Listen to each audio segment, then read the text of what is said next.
Adventist World Radio, the voice of hope. Radio Adventista iraisam pirenena, miaraka amin'ny feo fanantenana.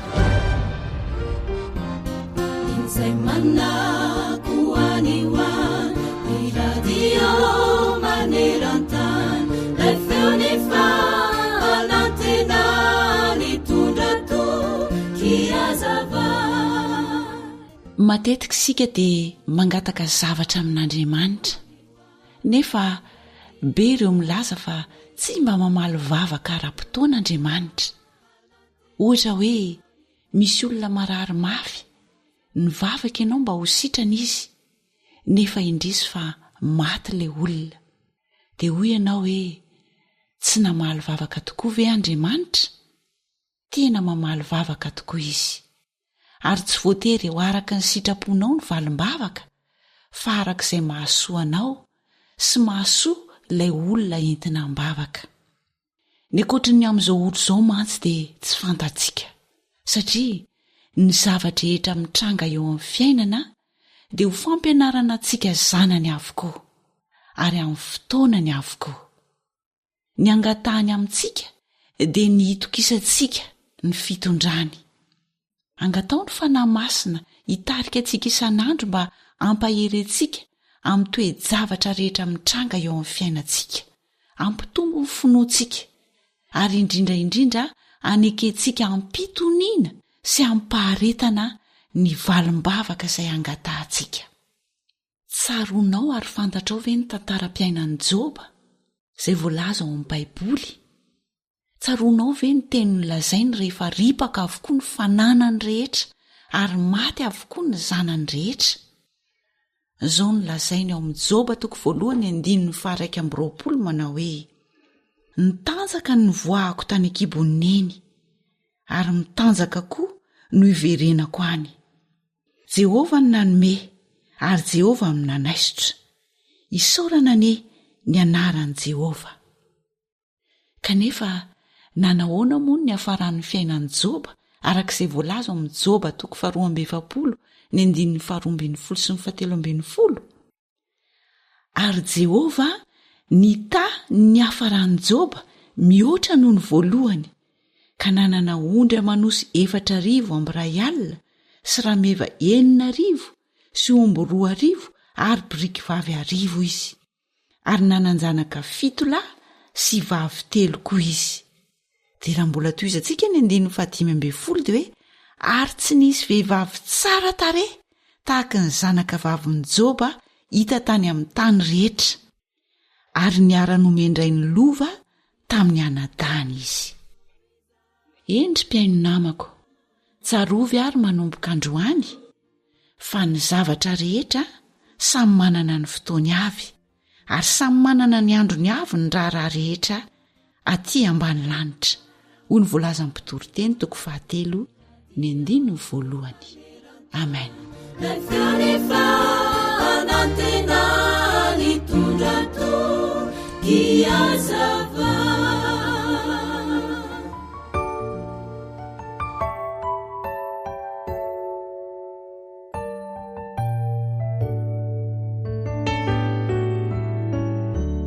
Tarika Jacqueline.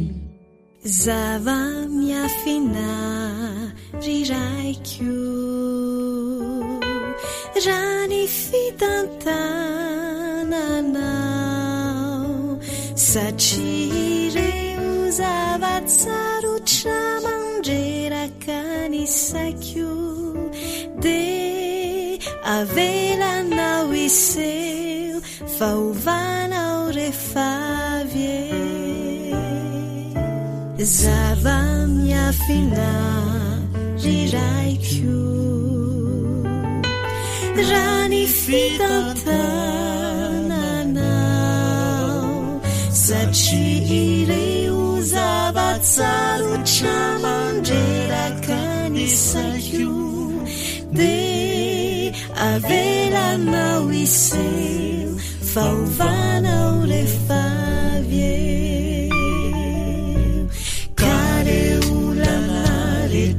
Mitranga lukundani chamainti titsimanga de anao ampitovina fifalina favorina leo mangina.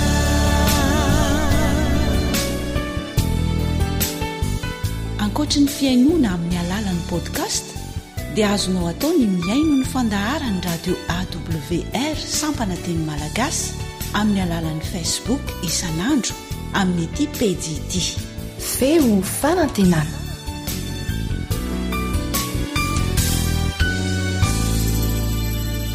Orambaratra mifafy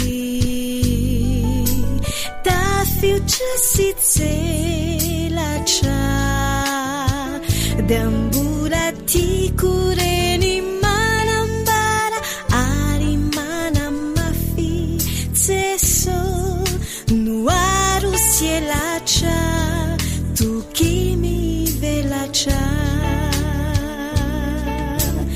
orambaratra mifafy tafiotra sy tselatra dambula tiako reny manambara ary manamafy tseso noaro sielatra toky mivelatra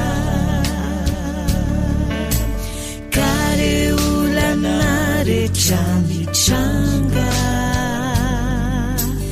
lokondanitra mainty tsy manga de anao ampitovina fifalina favorina leo mangina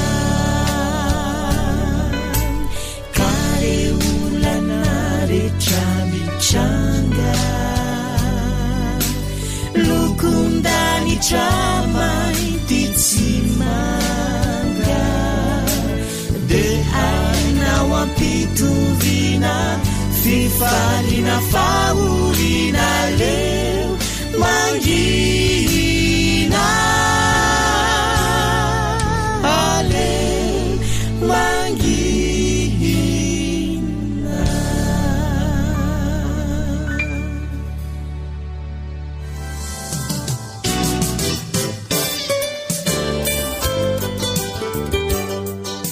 Harena ny fahasalamako alio misoroka toy izay mitsabo.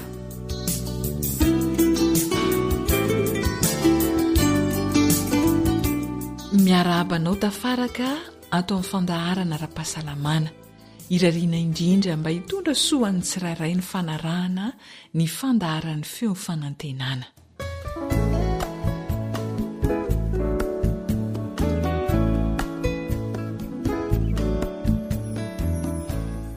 isan'ny aretina mampitaraina sy pitranga eny anivon'ny fiarahamonina ny aretim-bavony. Besaka mety ho antony mahatonga ny vavony arary. Misy izao olona marary vavony dia toa mahatsapa fiakaran'ny asidra ny anatin'ny vavony ihany dia milaza fa mivaivay ny vavony ary matetika toa miakatra hatrany amin'ny tenda izany. Iadina amin'ny fiakaran'ny asidra ny anaty vavony io ary dia tsara ny misotro ity ranom-boankazo atorin'ny dokotera Georges Pamplona ity antsoina hoe antiacide. Afaka asolo ireo fanafody simika mihitsy ity ranom-boankazo ity. Inavy zavatra ilaina amin'izany ranom-boankazo izany: karaoty singany 5, ka eo amin'ny 80 grama eo ny karaoty iray, izany hoe eo amin'ny 300 grama eo zany ny lanjan'ny karaoty. Korzety antoniny iray, eo amin'ny 200 grama eo ny lanjan'ilay korzety. Ary ovy iray eo amin'ny 700 grama eo ny lanjan'ilay ovy iray, ary ranon'ampongabendanitra iray tasy. Ka eo amin'ny 5 litatra eo izay ranon'ampongabendanitra iray tasy izay. Averiko le zavatra ilaina: karaoty 5 eo amin'ny 300 grama eo ny fatran'izay karaoty 5 izay, courgette antoniny iray eo amin'ny 200 grama eo, ovy iray eo amin'ny 70 grama eo ary ranona ampongabendanitra iray tasy, ka io iray tasy io dia eo amin'ny 5 litatra eo na 500 mililitatra.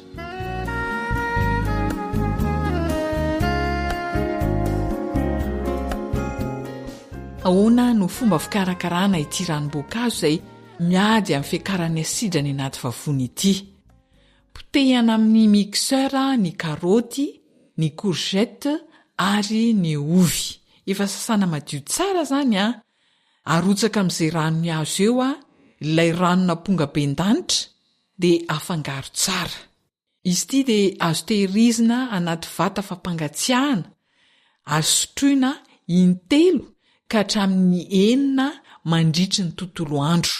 Ka ny fatran'izay fisotroana izay dia eo amin'ny tapaky ny vera eo isaky ny misotro zany. Na ihany koa misotro ianao amin'ny fotoana izay atsapanao fa milan'izany ny vavoninao rehefa le mivaivay iny. Averiko le fikarakarana tena tsotra.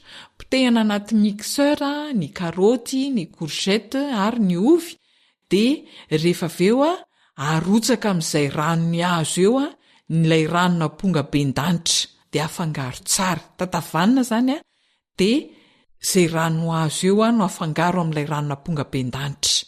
Azo tehirizina anaty vata fampangatsiahana izy ary sotroina intelo ka hatramin'ny 9 mandritry ny tontolo andro, ka tapaky ny vera isaky ny misotro no sotroina. Na ihany koa amin'ny fotoana izay atsapanao fa milan'izay ny vavoninao, tsy voatery inenina zany fa raha toa ka mety hoe 4 ihany dia ampy dia efa mety tsara. Andramo fa tena mahasoa amin'ny fiadiana amin'ny fiakarany asidrany anaty vavony tokoa ity ranom-boankazo ity.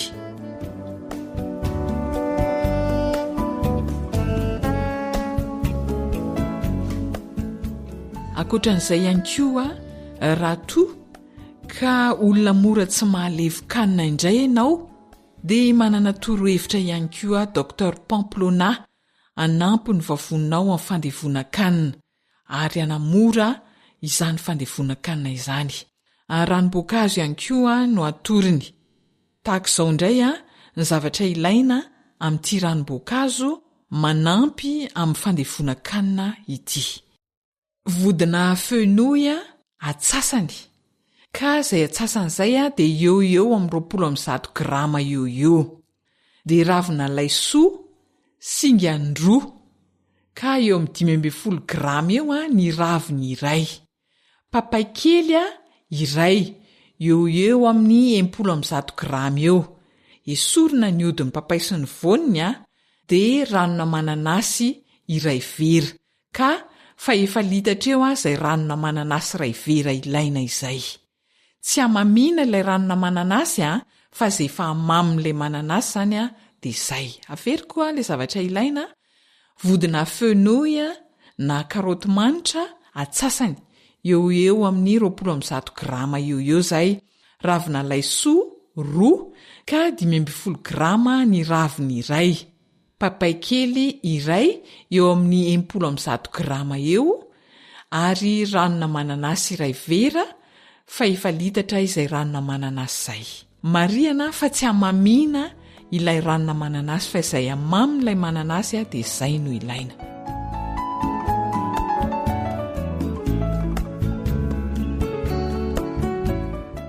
Ahoana indray fomba fikarakarana ity ranom-boankazo manampy amin'ny fandevonan-kanina sy manamora izany ity?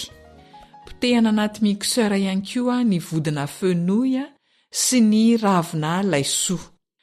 Dia potehina mitokana na mixena ny papay, ilay efa voala hodiny sy voaniny zany dia asiana ny ranona mananasy. Dia aveo arotsaka ao ilay fangarona vodina fenouil sy ravin-daisoa tetsy aloha. Afangaro tsara, afangaro amin'ilay ranona papay zany sy ranona mananasy. Dia afaka sotroina tsara avy eo. Marihana fa tsy hampangatsiahana anaty vata fampangatsiahana ity ranom-boankazo ity fa manjary lasa makarary vavony indray. Izy ity zany a de izy a vao vita foana zany a no mahatsara azy fa tsy tsara ny alefa anaty vata fampangatsiahana. Kanefa zao na izany aza mety indrindra ny miandry eo amin'ny 5 minitra ka hatramin'ny 12 minitra ao arinina namboarana azy zay vao sotroina. Zay zany a ny tena esany indrindra amin'ilay fanampiana vavony amin'ny fandevonan-kanina sy manamora ny fandevonan-kanina.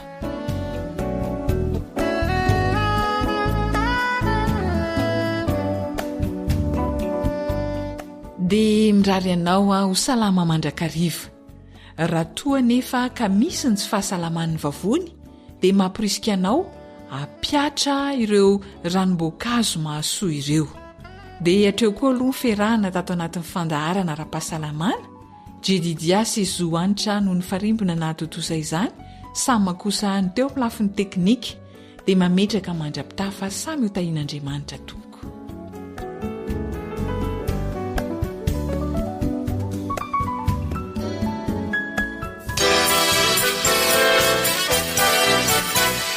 AWR manolotra ho anao ilay feo fanantenana.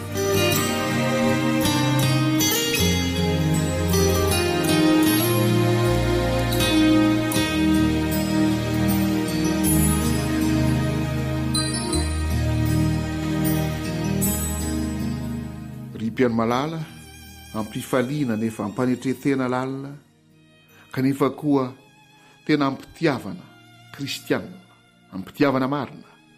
No erabako pasteur Zafinatov Arson Gilbert ny mpiaino tsiraray avy, ary ny tanako ny mpiaino tsiraray avy ihany koa mba hitaona ny olona rehetra mba hanatona an'Andriamanitra amin'izao andro farany izao, hivavaka aminy, hanolo tena tanteraka ho azy, hiditra ao amin'ny lasitry ny fiainana mifanaraka tanteraka amin'ny sitrapony, hiara hivavaka isika.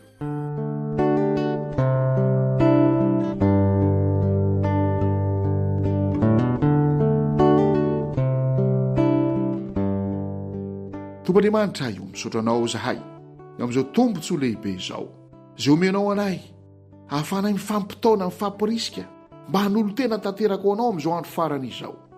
Ho avy tsy olentsony amin'irao landra Jesosy Kristy zanakao, manontany teny izahay efa vonona ho amin'izany ve? Efa mitafy ny toetra ny Kristy ve izahay? Efa tena mahatratra ny ohatra ny fahafenoan'ny Kristy ve izahay? Efa tonga eo midingana faratapo ny planany famonjena sy ny planany fanavotana ve izahay?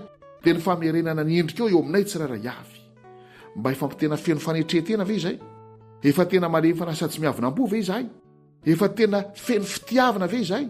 Ilay fitiavana maro-po mora fanahy, tsy mialona, tsy mirairay, tsy miheboebo, tsy mora sosotra, tsy manao otro-po, tsy mitady tombontsoan'ny tena, tsy mifaly amin'ny tsy fahamarina fa miara-mifaly amin'ny fahamarina kosa.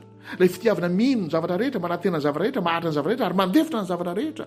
Moa ve izahay efa tena manana ireo toetra ny Jesosy Kristy izay voalaza ny teninao? Tompo malalo, raha ho avy tsy oelatsony amin'irao lanitra ianao Jesosy, aoka izahay ho vonona hitsenanao, satria voarakitra ty amponay ny didinao, voasoratra ty an-tsainay izany didinao izany. Amin'ny anaranao Jesosy no angatana izany vavaka izany. Amen.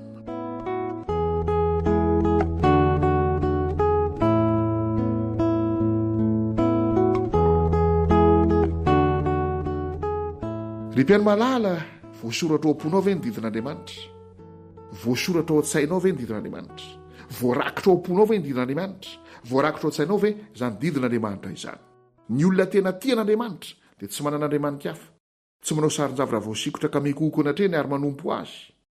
Ny olona tena tian'Andriamanitra tsy manonona foana ny anaran'Andriamanitra, ampiasaina amin'ny kihirahira, amin'ny kivalavala, amin'ny kisangisangy ratsy, ampiasaina amin'ny fiozozonozonana, ampiasaina amin'ny fisandohan'olona, ampiasaina amin'ny kilaingalainga, ampiasaina amin'ny famotahana vady, izany anaran'Andriamanitra izany. Ny olona tena tian'Andriamanitra dia manaja ny sabata, mikoko anatren'Andriamanitra amin'izany andro tsangamaton'ny famoronana izany. Zay no fanehoana tena fitiavan'Andriamanitra. Efa hitantsika teto ary ny amin'ny hoe tsy manan'Andriamanitra hafa. indraindray fa ataontsika mihoatra no andriamanitra ny sport ny muzika ny lamody ny vola mikarena ny fianarana ny olombelona mitovy amintsika ataontsika mihoatra no andriamanitra ny biby fiompontsika aza ataontsika mihoatra no andriamanitra ka dia tsy manam-potoana ntsony hivavahana isika fa dia lany andro amin'ny reny rehetrarehetra reny tsy manam-potoana ntsony amakina baiboly tsy manam-potoana amonjena fivoriana masina ny sasany televizion zany no andriamanina ny sasany dia ny jeu isan-karazany zany no andriamanina ry mpiaino malala ho avy tsy oela Jesosy tena tian'andriamanitra va isika aza manana andriamanitra hafa ndidi faharoa dia aza manao sarin-javatra voasikotra ho anao andriamanitra mahafantatra ny farany hatramin'ny voalohany dia efa fantany tsara mihitsy eo amin'ny tantaran'ny fiangonana kristianina ny fiangonana kristianina moa zany dia ireo fiangonana fito amin'ny bokin'ny apokalipsy toko 4 sy apokalipsy toko 7 Efesosy, Simirna, Pergamosy, Tiatira, Sardisy, Filadelfia, Laodikia. Ireo no maneho ny tantaran'ny fiangonana kristianina. Dia efa fantatra Andriamanitra feo amin'ny vanim-potoana ny Pergamosy, ilay fiangonana fahatelo zany, tamin'ny taona 777 ka hatramin'ny 735 dia isy ny fanakambanana ny fiangonana kristiana sy jentrisa tamin'ny andron'ny amperora Constantin io. Ary mba ahatonga ny fampetezana sy ny fampanjariana izay fanakambanana izay dia rehefa sabotsy dia mivavaka any amin'ny kristianina ny jentrisa ary rehefa lahady dia mivavaka any amin'ny jentrisa ny kristianina. Dia indro fa nitoy ny tantara dia navoaka ny lalàna 7 Marsa 2 be loatra ny fotoana hivavahana ny roa andro ve hivavaka foana dia navoaka ny lalàna 7 Marsa 2 fa ny lahady no andro hivavahana. Apety tsara sy fampanjariana n'izay fanakambanana izay dia nampidirina tao amin'ny fiangonana kristianina ny sary voasikotra, ny sary vongana maro samihafa. Ry mpiaino malala, tamin'izany fotoan'izany efa Andriamanitra, tamin'ny nanomezana ny didy 10 dia efa niteny manao hoe aza manao sarin-javatra voasikotra ao anao na mikoko na trenina manompo azy fa za dia Andriamanitra saro-piaro mamaly ny eloko ny ray amin'ny zanaka zafy zafiafy zafindoalika taranaka 7 taranaka 4. Ry mpiaino malala, indro fa mitsangana etseroa ny sary voasikotra satria ny jentrisa dia efa zatra n'izany ka mba hahatonga azy ahazo tsara ny izay tena mahapety ny fiainany, ahazo tsara ny fahafinaretana dia nampidirina ao amin'ny fiangonana kristianina izany dia mba tamana ao amin'ny fiangonana kristianina koa ny jentrisa. Aza manao sarin-javatra voasikotra ao anao, aza mikoko anatreny, aza manompo azy fa za Jehovahandriamanitra ao dia Andriamanitra saro-piaro. Ry mpiaino malala, voasoratra ao am-potsika ve zany didin'Andriamanitra izany? Voarakitra ao an-tsaintsika ve zany didin'Andriamanitra izany? Fotoana izay tokony hisaintsainantsika lalina ny alana amin'ny sary voasikotra sy ny fiakofana amin'ny sary voasikotra sy ny fanompona ny sary voasikotra izao. Fetsy dia fetsy Satana teo amin'ny tantaran'ny reformasiona dia ataony mahavita zavatra ny fiakofana amin'ireny sary voasikotra ireny. Ataony misy fahagagana miseho rehefa manompo an'ireny sary vongana ireny. Ary dia tena ataony zay amitahana ny olona maro tamin'ny andron'ny reformasiona. Kanefa tsarovy fa fahavalo efa resy ane Satana. Efa resy tany an-danitra izy ao amin'ny apokalipsy toko 12 na zera. Efa resy teo amin'ny azo fijaliana izy tamin'ny tenin'i Jesosy manao hoe vita, mandrovo-tsia nefa izy ankehitriny. Ka aoka ho voasoratra ao am-potsika ny didin'Andriamanitra, aoka ho voarakitra ao an-tsaintsika zany didin'Andriamanitra zany dia ny didy faharoa. Aza manaiky ho rebireben'ny Satana, aza manaiky ho voafitany isika. Aoka ho voasoratra aty am-potsika, voarakitra aty an-tsaintsika fa Andriamanitra dia Andriamanitra saro-piaro. Ary tena mavesatra sy tena goavana dia goavana ilay teniny hoe mamaly ny eloko ny ray amin'ny zanaka, amin'ny zafy, amin'ny zafiafy, amin'ny zafindoalika. Tena mahalasa saina sy mahalasa eritreritra izany tenin'Andriamanitra izany. Raha Andriamanitra no mamaly dia tena mampangovotra mihitsy izany. Fotoana fibebahana izao, aza manao sarin-javatra voasikotra, aza mikoko anatreny, aza manompo azy, aza mikoko amin'ny sary vongana.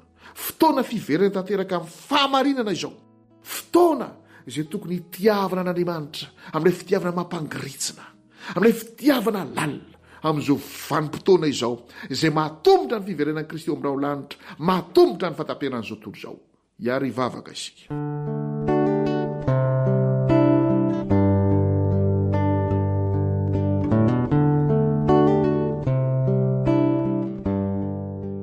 misotranao izay tompo malala fa tsy mamela anay iraparapo anatin'ny aiziny tsy fahalalana ianao. Tompo mamitaka anay devolo satana, mampanao fahagagana amin'ireny sarivongana ireny izy, zy nikoka tamin'ireny dia ohatrany nahita valim-bavaka kanefa satana ny miditra an-tsehitra. Misotranao anay amin'ny fahazavana izay hoentinao amin'ny alalan'ny teninao, kay moa ianao dia Andriamanitra saro-piaro ka tena mamaly eloko ndray amin'ny zanaka zafiafy zafin-doalika amin'ny taranaka fahatelo taranaka faefatra ho an'izay mikoka sy manompo an'ireny sarivongana ireny. Jesosy malalo, ampio izay iroso amin'ny tena fibebahana marina, ampio izay iroso amin'ny tena lalana marina, satria akaiky ny fataperan'izao tontolo izao, akaiky ny fihevinao amin'irao lanitra, amin'ny anaranao Jesosy mangatana izany, amen.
Ankoatry ny fiainona amin'ny alalan'ny podcast dia azonao atao ny miaino ny fandaharany radio AWR sampananteny malagasy isan'andro amin'ny alalan'ny YouTube.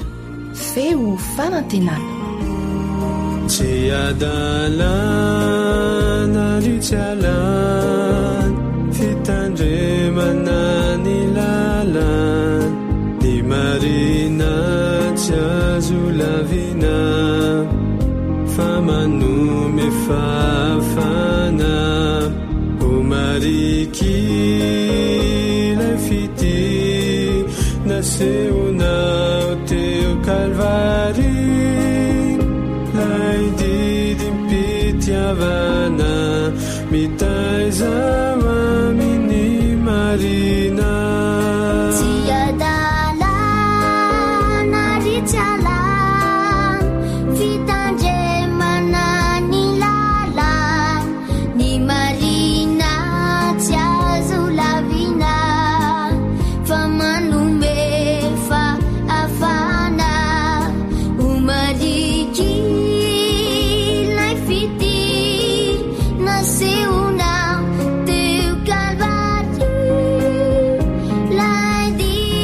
Be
mahazo fahendrena, mahazo fahalalana.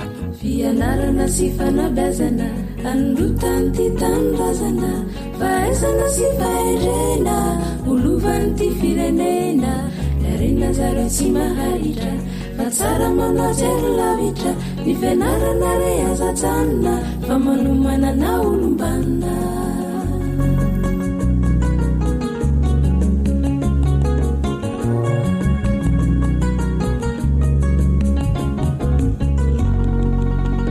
eny ary tonga eto amin'ny fandarana fanabiazana indray sika koa eto am-panombolina dia tsy hanao tahaka ny donakafinanala kely izahay kirakira zao fandarana zao ka avy hatrany dia ny mivonana fa manolotra ny arahaba ho solom-pifandraisan-tanana aminao mpieno koa dia arahaba tsara arahaba soa ho ampiky ny sosiny tsara ny sika menakafy ho ambinina amin'izay atao mandrakariva miarabanao namanarila anterina ny araba izay nentinao teo namana joelantormisa miarabanao mpiaino izahay eto dia mirary soa anao mpiaino ihany koa mirary ny fitahiana sy ny fanambinana ho an'ny sambaravarana izay mare izao onja-peo maminao izao miarabanao namana joelantormisa.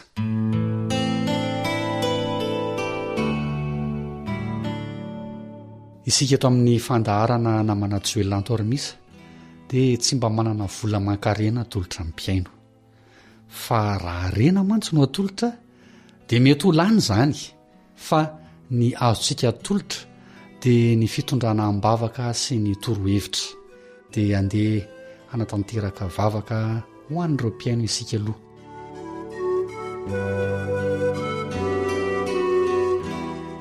hivavaka isika ry Jehovah rainay eo izay tsara sy masindrina izay ny ananitra manolotra ny fisaorana feno ho anao izahay no ny tombonandro mbola omenao anay ny voninahitra sy ny aja izay efa anao hatry ny taloha ankehitriny ary ho mandrakizay dia ho anao irery any mamindrafo aminay no ny tsy famendrehanay sy ny nanaovanay izay tsy mifanaraka tamin'ny sitraponao. Jesosy Kristy tomponay eo diovy amin'ny rasonao izahay dia aoka ho vita fihavanana aminao mandrakariva koa ankehitriny dia mangataka izahay mba hitahina ny tokantrano rehetra indrindra izay mandreza onjam-peo zao mba ho tokantrano hanjakan'ny fankatiavana ho tokantrano hanjakan'ny fifandeferana ary ho tokantrano isy ny fifamelan-keloka mandrakarivany ny tokantrano tsirairay avy ka hitoerany fiadanam-po eo anivon'ny fianakaviana tsirairay avy ary ingany mba ho fianakaviana ifampitantana makany an-danitra izy ireo ka raha ho avy any amin'ny raolanitra ianao Jesosy Kristy dia mba tsisy ho raraka tany eny izahay rehetra fa mba andova ny fiainana mandrakizay dia tonoana ny vavaka noho ny anaran'ilay mpamonjinay dia Jesosy Kristy amen.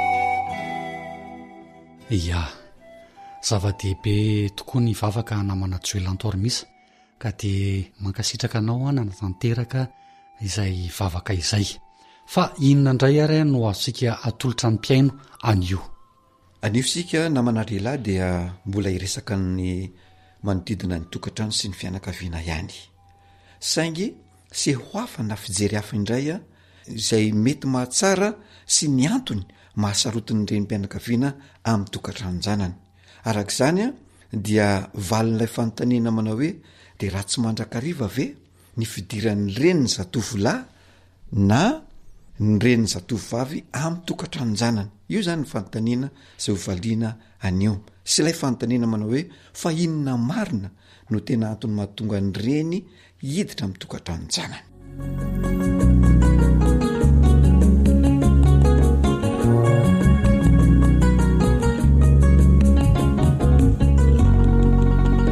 eto zany isika dia tsy avetrany dia amaly hoe ratsy na tsara ny fidiran'ny reny amin'ny tokantranonjanany fa efa nisy ihany ny resadresaka izay ny fampiresantsika tany amin'ny fandarana tany aloha fa ndeha hijery lafin-javatra ray hafa aloha isika izay mety ahafahantsika manatsoaka tsokevitra anankiray le hoe mahatsara na maharatsy izany zao mantsy ny reny no akaiky ny fon'ny zanaka kokoa no ny ray ary manana hery miasa mangina amin'ny fanabeazana ny zanany zany a ny reny no nanana ilay roy tamin'ny zanany fony ilay zaza mbola tao amboaka ny reny no nampinoana ilay zaza ilay reny no nitrotro sy ny baby ilay zaza matetika ilay reny no lazaina ihany koa fa nisotro ny rano tsy tiana nitondra sy volana ankibo ny ankindrindry ny rery izany hoe tena mafy be zany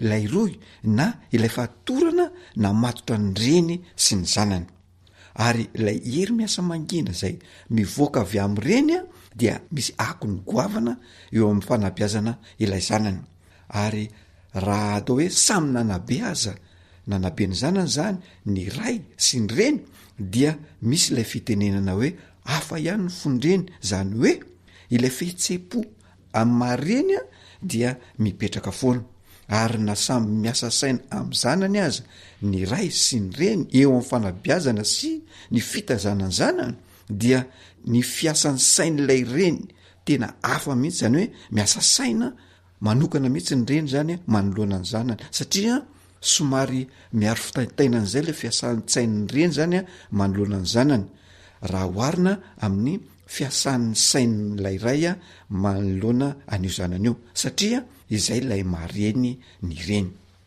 dia io fihetse-po amin'ny mareny io dia mito mandrakarivo na de hoe efa lasa mahazo ny tokantrano any aza ilay zanany satria mbola mampiasa saina azy hatrany a io zanany io ka velom-panotanina izy manao hoe manahoana ary hoe zay le zanako hoe mba mihina-kanina ara-dalàna ve zay zanako zay mba miadana ve zay zanako zay sa so de mba mijaly ary izy so de mba marary mba salama tsara ve sy ny sisa misy fitaitainana sy fiasan-tsaina mandrakiriva ny reny manoloana ny zanany dia io zany no tsy mahatafanyromandry azy ka mahatonga azy mandeha mitsidika na ohatrany hoe lazain'ny olona hoe mitsabaka mitokatranony zanany dia izay ny lafindray zany a namana rila ya ka izay zavatra zay ve tsy misy taratra tsy fahatokisana ihany namana joelantormisa ary tsy mametraka le hoe sode le be fanahina ne zany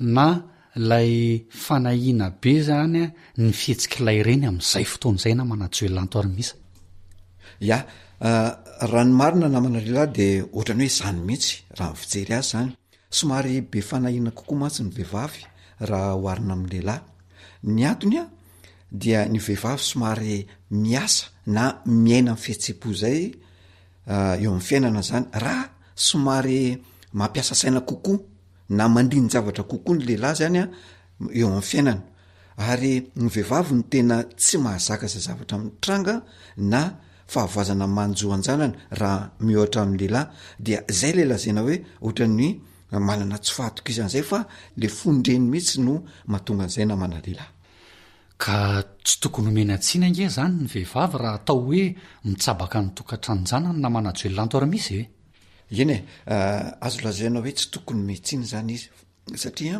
ilay fihetsiki-ny reny ene azo lazaina hoe ohatrany hoe ara-dalàna ihany raha mifijery azy raha lalininy zany de ohatrany hoe ara-dalàna ihany fa ny olana dia ilay rainy tena te ametraka ny didy aman-dalàna hitantanan'ireo zanany ny tokantranony zany fa tsy mamela ireo zanany anatsafidiny amin'ny hitantanany tokantranony dia zay zany no tena hita hoe mametraka olana eo amin'ny fiarahamonina namana lehilahy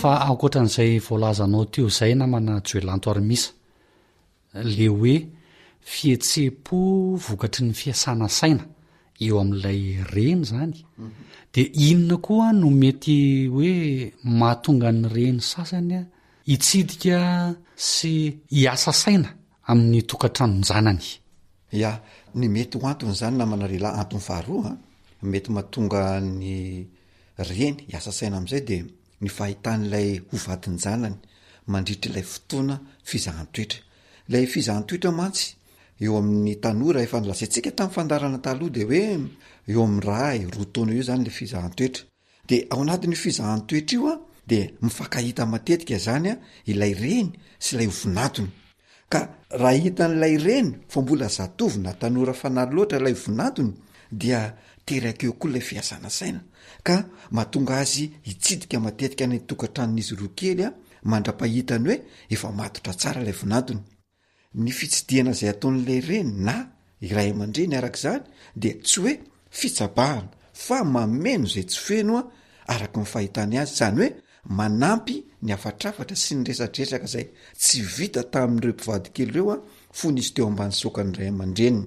Ka eto zany izay hita fa tsy ampy teo amin'ny fanabeazana izay nomeny ray aman-dreniny ho entina miatrika ny tokantrano eo amin'ireo zatovy ireo a no tena omeny ireo ray aman-drenin'ireo. Mety hoe ilay zatovy lahy no tsy ampy ny fanabeazana izay hazony satria tsy vitan'ny ray aman-dreny nametraka izany fanabeazana zany ho amin'ny fiatrehana tokantrano. Mety ihany koa ilay zatovy vavy no tsy ampy ny fanabeazana arak'izany, na koa mety ho izy roa misy no tsy ampy ilay fanabeazana izay nomeny ray aman-dreny azy araka ilay voalazantsika tany aloha zany, dia eo zany a no mahatonga n'ilay ray aman-dreny hitsidika satria mbola hita hoe mbola tanora fanahy loatra ihany koa ireo zatovy izay mitokantrano ireo ka mila mbola ametrahana ilay afatrafatra isan-karazany ka mahatonga ny ray aman-drenin'izy ireo a anatanteraka ilay fitsidiana matetika. Fa lafiny zavatra mety hiseho ihany koa na manajoelanto arymisa dia lay toetra ny janany mihitsy no mahatonga fiasan-tsaina ho an'ny ray aman-dreny sasany satria fantany tsara ny ilay toetra ny janany ka matahotra izy ireo amin'izay fotoan'izay a sao sanatria mampijaly zanak'olona any le zanany ka matetika ataontsika hoe ny renin'ilay zatovolahy no tsy mandry sainany amin'izay mety ho fihetsika ilay zanany lahy rehefa nynivon'ny tokantranony. Ya tena marina mihitsy zany namana rylahy satria tena zava-misy marina tokoa zany. Misy tokoa ny zatovolahy no mampijaly vady, misy ny zatovolahy no mora tratra ny fangatsiam-pitiavana, misy ny zatovolahy no tsy mitondra fahatsarana eny anivon'ny tokantrano ka mampiasa sainany ray aman-dreniny. Ary matetika rehefa tratran'izany ilay zatovavy dia io tokoa ilay mampitaraina azy a any amin'ny ray aman-dreniny, na misy mitaraina any amin'ny rafozany mihitsy izy ireo a namana rylahy mba teneno ny zanakareo lahy fa ohatr'izao ny anovany ahy, mampijaly ahy izy, tsy mampidi-boly izy, mamono izy, sy ny sisa dia mitaraina izy satria tsy mba manome hafaliana azy zany a, tsy manome fiadanam-po azy a ilay vadiny, mamono mamilava ny sasany sanatria misy ny tsy mampidi-bola ao an-tokantrano sy ny sisa, misy ny alipody be de be ny sehon-javatra izay hitarainany zatovavy ampiariny ny vadiny aminy. Lehilahy ohatran'izay zany namana rylahy dia efa nilasantsika tany amin'ny fandarana tany aloha hoe lehilahy tompo-toerana fotsiny fa tsy tompona andraikitra, tsy misy rafitsaina, tsy mitondra fahatsarana eny anivon'ny tokantranony, ary indraindray rehefa manao toy izany ilay lehilahy ka mahatsapa fijaliana ilay vehivavy rehefa elany aretana izy dia lasa mitady fahafinaretana ny velan'ny tokantrano ka manjary ilay tokantrano mihitsy no voahosihosy. Ka mba hisorohana izay trangan-javatra izay a no antony mahatonga ny ray aman-dreny ihany koa hitsidika ny tokantranony janany satria efa fatany ilay toetran-janany, indrindra ireo ray aman-dreny izay atao hoe mahafantatra n'ilay toetran-janany zany ka mandray ilay vonatony ho toy ny zanany ka makarary fo azy mihitsy ny manjoany io vonatony io amin'izay fotoan'izay, na dia ilay zanany aza no mampijaly ilay vonatony. Fa rehefa ren'ilay ray aman-dreny ilay zatovolahy koa ilay trangan-javatra dia indro izy fa tsy tafandrimandry, tonga mandravona ilay olana, mandra-pahavaovà izany olana zany sy mandra-pilamina ilay olana tantera dia mivezivezy ihany izy, mivezivezy any amin'ny tokantranon'ireo zanan'ireo. Zany ray aman-dreny zany no atao hoe ray aman-dreny tompona andraikitra, manana rafitsaina ka tsy tafandrimandry amin'ny tsy fetezan-javatra. Zay no fijery miabo amin'ny ray aman-dreny tahak'izay namana rylahy. Ya, raha bangoina zany na manajoelanto arymisa dia azon'ny ray aman-dreny atao tsara mihitsy zany a ny mitsidika ny tokantranonjanany raha toa ka tsy fitsabatsabahana ny tokantranonjanany a ny antondian'izy ireo any, fa mba hitondra fahatsarana, hitondra fisoroana ny olana raha sanatrika misy zay, ary hitondra vahaolana indrindraindrindra sy fandravonana ny olana zay mety misy raha toka miaina izany olana zany ilay tokatranonjanany. Zany mihitsy namana rila dia etontsika dia manentana ny ray aman-dreny hoe azonao atao tsara ny mitsidika ny tokatranonjanakao mba ampitoetra mandrakariva aloha voalohany ny fifankatiavanareo, ary faharoa ianao ray aman-dreny aoka ho fanohitra ampitsotro ny tokatranonjanakao mandrakariva fa tsy fokitra mampiady angely. Ya, eo amin'ny fanateram-body ondry namana Joelantormisa dia misy an'ilay fitenenana manao hoe fonjazalahy natakalo fonjazavavy. Arak'izany dia raiso toy ny zanakao ny vinatonao ry ray aman-dreny namana isany. Aoka tsy ho raisina ho toy ny olo-kafa mihitsy izy, ka raha sanatry tojo olana izy ireo eo amin'ny tokantranony vokatry ny nataony zanaka nateraka ao, dia ampaherezo izy, atanjao ny sainy. Fa aoka kosa isika ray aman-dreny tsy ho mpandatsy azy amin'izay fotoan'izay, ary aoka ianao ray aman-dreny mba ho sah sy ho mpananatra ny zanakao tompony ny fahadosoana.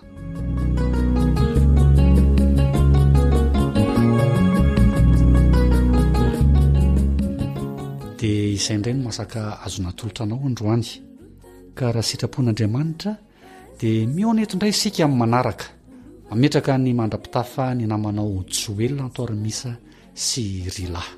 Veloma tompo. Ny fianarana re azajanona fa manomanana olombanina.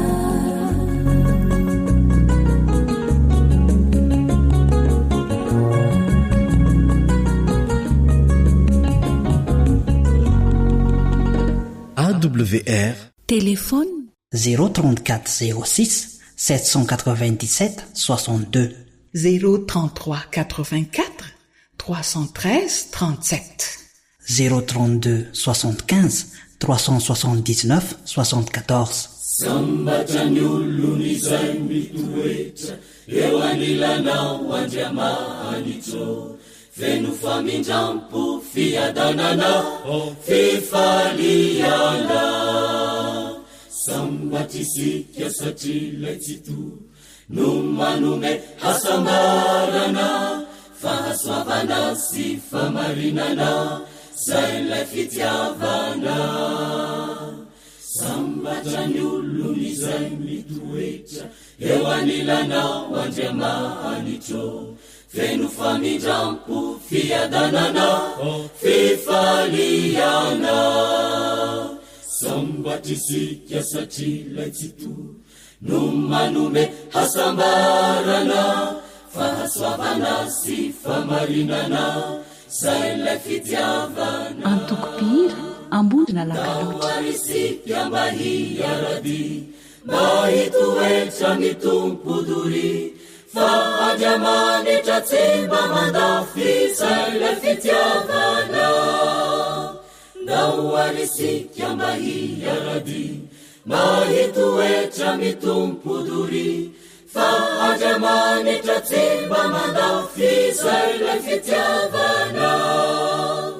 Toky fanantenana, toky kio famonjena, toky ntsika rehetra, fiainam-baovao azo antoka. Sambatrany olony izay mitoetra eo anilanao Andriamanitro, feno famindrampo fiadanana fifaliana. Sambatisika satria ilay tsito no manome hasambarana, fahasoavana sy famarinana zay ilay fitiavana.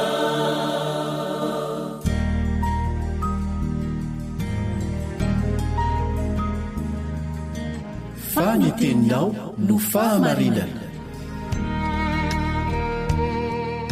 Taridalana manokana fianarana baiboly avoaka ny Fiangonana Adventista maneran-tany. Iarahanao amin'ny radio feo fanantenana.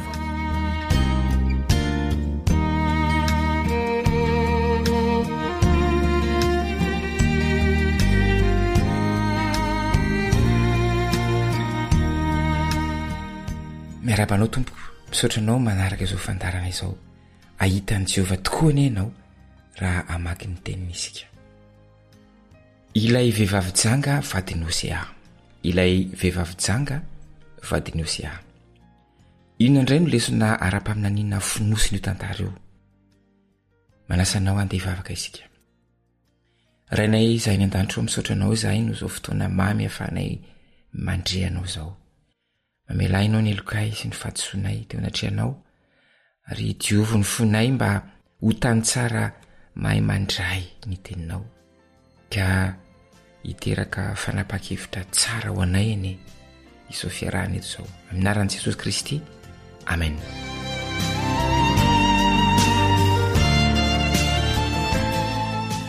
Azo everina fa ny iraka nasain'Andriamanitra nataony Hosea mpaminany no iraka hafahafa indrindra nampanaoviny ny mpanompony.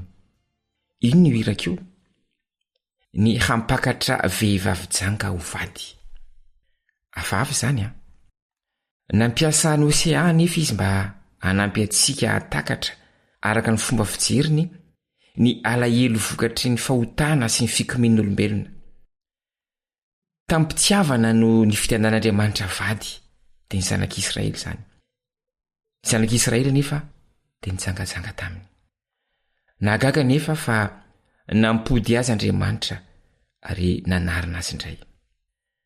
Ndefa gitsika reto an-dalateny reto. Hosea 1:2, ny Hosea 7:1 ary ny Apokalipsy 7:20 dia ny 1:1 sy ny Apokalipsy 7:1 Vakitsika aloha ny Hosea 1:1 amin'ny anaran'i Jesosy. Tamin'ny andohan'ny nitenenan'i Jehovah tamin'ny Hosea dia hoy Jehovah taminy: andeha ianao maka vady izay efa tena janga sy zanaky ny fijangajangana fa fatra-pijangajanga miala amin'i Jehovah ny tany. Hosea 1:1 dia hoy Jehovah tamiko: mandehana indray, tiava vehivavy izay tiany vadiny nefa mijangajanga dia tahaka ny fitiavan'i Jehovah ny zanak'Israely, nefa ireo kosa dia niodina ho amin'izay andriamanikafa sady tia ampembam-boaloboka. Apokalipsy 7:1 Ary tonga ny anjely anankiray tamin'izy 7 izay nanana ny lovia 7 dia niteny tamiko nanao hoe: avy aty dia asehoko anao ny fitsarany ilay vehivavy janga lehibe izay mipetraka eny ambonin'ny rano maro, dia ilay nijangajangany mpanjakany tany sady nataony leony divainy fijangajangany miponina tamin'ny tany. Vakitsika farany ny Apokalipsy 7:20. Apokalipsy 7:1 Rehefa afaka izany dia hitako fa indro nisy anjely iray koa nidina avy tany an-danitra, nanana fahefana lehibe ary ny tany no hazavain'ny voninahiny. Ary niantso tamin'ny feo mahery izy ka nanao hoe: rava, rava Babilôna lehibe, ka tonga fonenany dia minisy fieren'ny fanahy maloto rehetra ary ankan'ny vorona rehetra izay maloto tsy hankahalaina.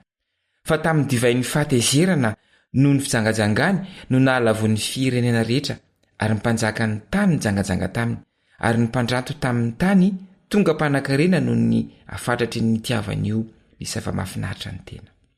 Ary nareo feo iray koa avy tany an-danitra nanao hoe: miala aminy ianareo ry oloko, mba tsy hombona anareo ho taminy, ary mba tsy hisy azo anareo ny lozany zo azy. Fantaniana telo no valintsika avy amin'ireo andalatsoratra masina ireo. Voalohany, inona ny fijangajangana resahana eto? Faharoa, inona ny lesona azo ny fiangonana kristianina sy tonina avy amin'ny tantaran'ny Hosea? Ary ny fahatelo, fomba ahoana no amerimberena ny fiangonana ireo fahotanareo tao amin'ny testamenta taloha? Asehon'ny Baiboly fa amerina ireo fahadisoana ankapoben'ny nataon'ny Israely tao amin'ny testamenta taloha ny fiangonan'i Kristy ao amin'ny testamenta vaovao. Nandeha tamin'ny lalan-diso ilay vahoaka nanaovan'Andriamanitra fanekena talohany nanaovana sesitany azy ireo. Nentin'izy ireo tao aminy ny fomba fanao feno fanompo-tsampin'ireo firenena nanodidina azy. Tamin'ny fiandohan'ny taonjato faha-4 natsapa ny tombontsoa mety ho azony ny fiangonana kristianina ka nilasitraka tamin'ny Constantin, amperoran'ny Roma. Ary nanasa io amperora io izy mba handray anjara amin'ny fandaminana ireo fifandonana teo anivon'ny fiangonana. Vokany niala lavitra ny fifandraisana tamin'Andriamanitra amin'ny vahoakany mba hitady vahaolana manoloana ireo olana nitranga. Naneo miariary ny fiazan'Andriamanitra ampiseho amintsika ny fahadisoantsika sy ny fihetsepon'ny manoloana izany ny sary momba ny vady mitsangajanga. Ireo izay efa niara-ny famitahan'ny vadiny no mety hatakatra ny alahelo lalina tsapan'i Kristy tany an-dapan'ny lanitra noho ny tsy fahatokitsika taminy. Azo heverina fa ny habe niezaka nataony Hosea mba anavotana indray ilay vadiny Nani no ampahany mahatalanjona indrindra teo amin'ny tantaran'io mpaminany io.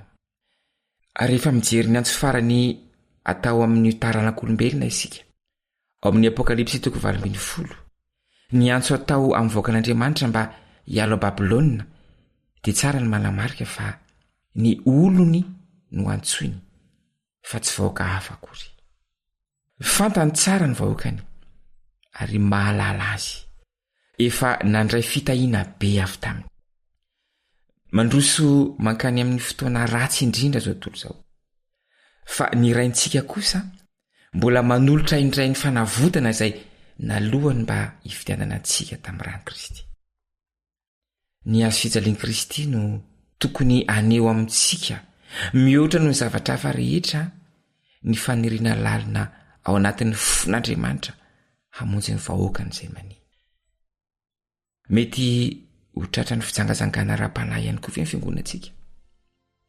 Andeha samy hivavaka, andeha samy hitandrina isika ary andeha samy hiasa mba tsy ho lasa fomba mampanao anatin'ny fiangonantsika ny fomba mampanao ny olona mandany fisian'Andriamanitra, ny fomba mampanao ny olona manao tsinotsinona izay voalazany soratra masina, manamavo izay notendren'Andriamanitra ho masina. Hivavaka isika. Raha izany an-danitro misaotra izany fampitandremana izany. Mankataka aminao izahay, vonjeo ny fiangonanay, sokafo ny masonay, alala ny loza mitatao eo anoloanay. Ka andray andraikitra, hanantona anao hiantoraka eo aminao ny tsiraray avy aminay. Ankatanay izany vavaka izany mba ho tanterahanao amin'ny anaran'i Jesosy Kristy. Amen.